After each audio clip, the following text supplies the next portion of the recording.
नमस्कार। जय हिंद दोस्तों। हम लोग बात करेंगे उत्तराखंड पीसीएस मुख्य परीक्षा पेपर 6 की सामान्य विज्ञान और प्रौद्योगिकी।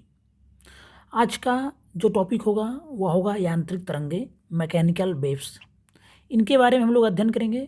उससे पहले एक बात कहना चाहेंगे, जो भी वीडियो को पहली बार देख रहा हो वीडियो पूरा देखें और वीडियो पसंद आए तो लाइक करें, चैनल को सब्सक्राइब जरूर करें।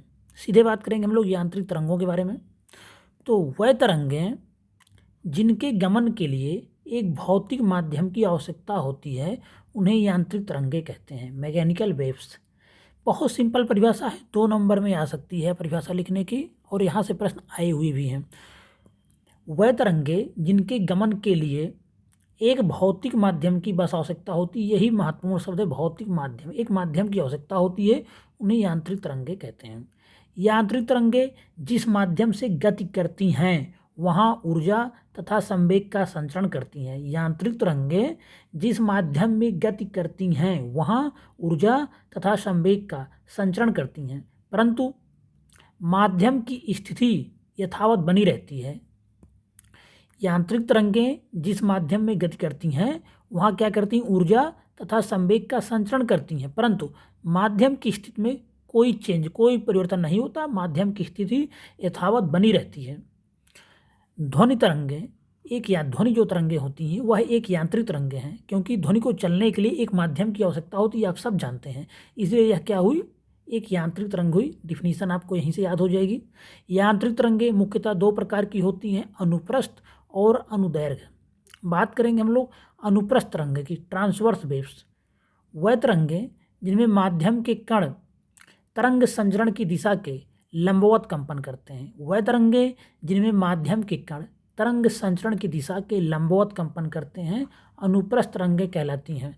अगर यांत्रिक तरंगों के बारे में पूरा आता है 5 नंबर या 8 नंबर में, तो आपको उसकी परिभाषा 2 प्रकार की होती है, एग्जाम्पल अनुप्रस्थ तरंग और अनुदैर्घ्य तरंग।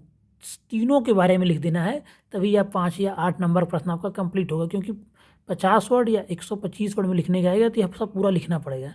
तो याद रखेंगे 5 नंबर और 8 नंबर का प्रश्न यहाँ से आ सकता है, 2 नंबर का प्रश्न तो 100% यहाँ से देखने को मिलेगा ही, एक ना एक प्रश्न।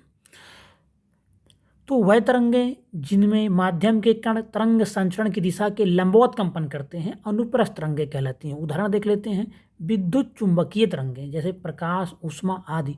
तालाब में पत्थर फेंकने पर जल की सतह पर बनी तरंग, ये भी अनुप्रस्थ तरंग है।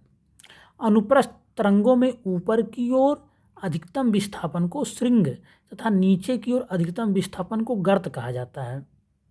अनुप्रस्थ तरंगों में ऊपर की ओर अधिकतम विस्थापन को श्रृंग तथा नीचे की ओर अधिकतम विस्थापन को गर्त कहा जाता है, यह सब लिख सकते हैं। अनुप्रस्थ तरंगें केवल ऐसे माध्यम में उत्पन्न की जा सकती हैं जिनमें दृढ़ता हो, अतः अनुप्रस्थ तरंगें केवल ठोसों में या द्रव की ऊपरी सतह पर उत्पन्न की जा सकती है, गैसों में यह उत्पन्न ही नहीं की जा सकती हैं। और द्रवों में बात करें, अभी हमने कहा तालाब के ऊपर आप पत्थर बहाएंगे तो सिर्फ द्रव में क्या होता है, ऊपरी सतह पर उत्पन्न की जा सकती है, बाकी जो जहाँ दृढ़ता होगी वहीं पर अनुप्रस्थ तरंगें उत्पन्न होंगी। ये पॉइंट याद रखेंगे, केवल ठोसों में उत्पन्न की जा सकती हैं। जैसे तालाब में अगर आप पत्थर फेंक देते हैं तो जल की सतह पर बनी तरंगें अनुप्रस्थ तरंगें हो जाएंगी। उसके बाद हम लोग बात करेंगे अनुदैर्घ्य तरंगें, लॉन्गिट्यूडनल वेव्स। वह तरंगें जिनमें माध्यम के कण तरंग के चलने की दिशा में ही कंपन करते हैं, तो ऐसी तरंगों को अनुदैर्घ्य तरंगें कहते हैं। बहुत कुछ इसमें डिफरेंस नहीं है अनुप्रस्थ और अनुदैर्घ्य में। अनुप्रस्थ में लंबवत हो जाती हैं तरंगें, और इसमें क्या है कि माध्यम के कण तरंग के चलने की दिशा में ही चलते रहते, कंपन करते रहते हैं, तो ऐसी तरंगों को अनुदैर्घ्य तरंगें कहते हैं। अनुदैर्घ्य तरंगों के संचरण के साथ जहाँ माध्यम के कण सामान्य की अपेक्षा अधिक पास होते हैं वह स्थान संपीड़न कहलाते हैं, जबकि वह स्थान जहाँ माध्यम के कण सामान्य की अपेक्षा दूर दूर होते हैं उसे विरलन कहते हैं।